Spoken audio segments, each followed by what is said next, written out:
এই জোটে অন্তর্ভুক্ত আছেন বাংলাদেশ ন্যাশনাল ইনসাফ পার্টির সভাপতি আমার ভাই মোহাম্মদ হোসেন লিটন। আরো অন্তর্ভুক্ত আছেন বাংলাদেশ পঞ্চায়েত কমিটির চেয়ারম্যান আব্দুর রহিম শেখ। যুব সমাজ বাংলাদেশের সম্মানিত চেয়ারম্যান জনাব সাইফুল ইসলাম সরকার যুগ্ম আহ্বায়ক হিসাবে আছে। আরো আছেন ন্যাশনাল বেঙ্গল পার্টি এনবিপির চেয়ারম্যান মাওলানা আব্দুস সবুর মিয়া। আমাদের এখানে বিভিন্ন রাজনৈতিক দলের মহাসচিবদেরকে আমরা সম্মানিত নির্বাহী সদস্য হিসাবে আমরা অন্তর্ভুক্ত করেছি, যেটা আমাদের গত মিটিং এর সিদ্ধান্ত মোতাবেক। সম্মানিত নির্বাহী সদস্যগণ, সাবাস বাংলাদেশ পার্টির মহাসচিব প্রকাশ দেবনাথ, ন্যাশনাল কংগ্রেস বাংলাদেশ এনসিপির সম্মানিত মহাসচিব ইকবাল হাসান স্বপন, তারপরে আছেন ডেমোক্রেটিক পার্টি বাংলাদেশ এর সম্মানিত মহাসচিব জনাব মহিউদ্দিন, আরো আছেন ইসলামী ডেভেলপমেন্ট পার্টির মহাসচিব মোহাম্মদ ইয়াসিন, আছেন বাংলা পুনর্গঠন পার্টির মহাসচিব মোহাম্মদ ইউসুফ আলী, আরো আছেন বাংলাদেশ জনতা সংস্কৃতি ফ্রন্টের মহাসচিব মোহাম্মদ ইলিয়াস হোসেন মাঝি, আরো রয়েছেন জাতীয় সমতা পার্টির মহাসচিব রিপন সরকার, সদস্য হিসেবে আছেন ন্যাশনাল বেঙ্গল পার্টি এনবিপির সভাপতি মোহাম্মদ আনোয়ার শাহ।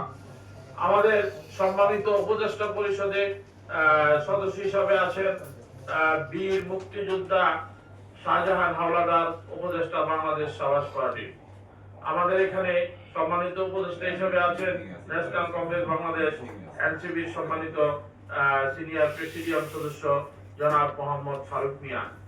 আমাদের এখানে আরো উপদেষ্টা হিসেবে আছেন ডেমোক্রেটিক পার্টি বাংলাদেশের সম্মানিত উপদেষ্টা মোহাম্মদ মানিক মিয়া, বাংলা পুনর্গঠন পার্টির সম্মানিত উপদেষ্টা সবুজ বিশ্বাস, আরো রয়েছেন ইসলামী ডেভেলপমেন্ট পার্টির সম্মানিত উপদেষ্টা মোহাম্মদ আহসানুল্লাহ, যুব সমাজ বাংলাদেশের উপদেষ্টা সিদ্দিকুর রহমান রিজভী এবং বাংলাদেশ জনতা সংস্কৃতি ফ্রন্টের পক্ষ থেকে আছেন মোহাম্মদ আলমগীর হোসেন।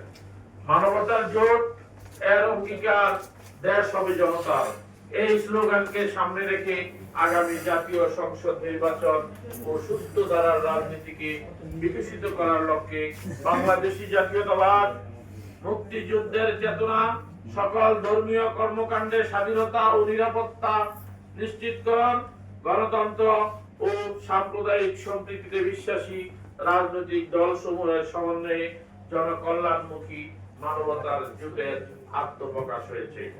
আগামী জাতীয় সংসদ নির্বাচন অবাধ, সুষ্ঠু ও নিরপেক্ষভাবে অনুষ্ঠানের পরিবেশ বজায় থাকার নিশ্চয়তা পেলে যে কোনো নিবন্ধিত রাজনৈতিক দলের সঙ্গে ঐক্যবদ্ধভাবে আগামী নির্বাচনে আমরা মানবতার জোট অংশগ্রহণ করবে বলে আমরা আপনাদেরকে জানাচ্ছি।